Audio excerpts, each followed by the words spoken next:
The 1920s is boom time in America. Money flows and oil wells explode. Though farmers are struggling, cities expand. Skyscrapers go higher than the stock market.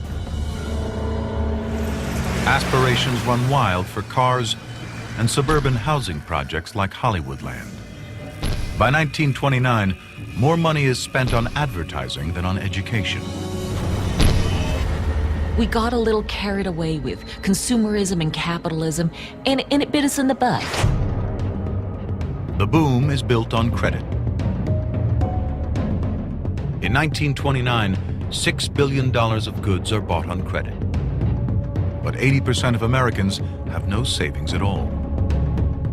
Some stocks are valued at 50 times what they're really worth.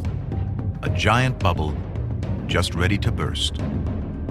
By October 1929, the inevitable happens.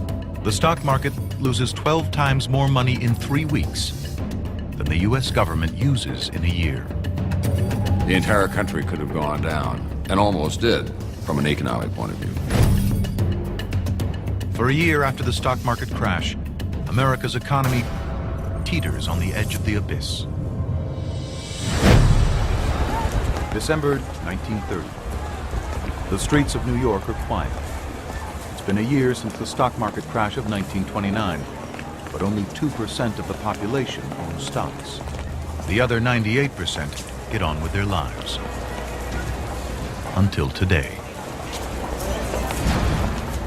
This man is about to shake America's confidence in its banks to its very core. He's put his money in his local bank, the Bank of United States. A bank that has only hours left to exist. But a newspaper article questions his bank's stability. This is the moment that begins a chain reaction that will shake the whole country's economy. Yet we don't even know the man's name. But his story was recorded by the New York Times. A small merchant in the Bronx went to a branch of the Bank of United States and asked bank officials to dispose of his stock in the institution. Good day, sir. How may I help you? Yes, I'd like to withdraw my shares from the bank. Beg your pardon, sir. Bank regulations are virtually non-existent at the time. Bad real estate investments mean the bank has only kept itself afloat by cooking the books. Good day, sir. How may I be of assistance? I'd like to sell my shares. Well, the stock is a good investment, sir. I would advise against the sale. I want my money. The last thing the bank needs is to hand out all its cash. We almost witnessed that fairly recently, and I've seen what can go on, and I've seen travesty.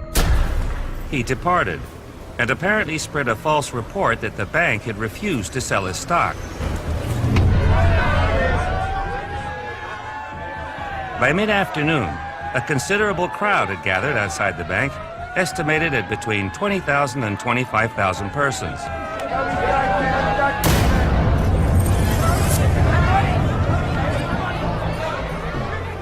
This is the day worry turns to panic. Would the banks go the same way as the stock market?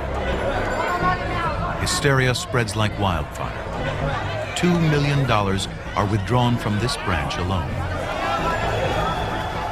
Even though all the anxious depositors who asked for their money before closing time were given it, the crowd became restless. A squad of police were sent in to control them.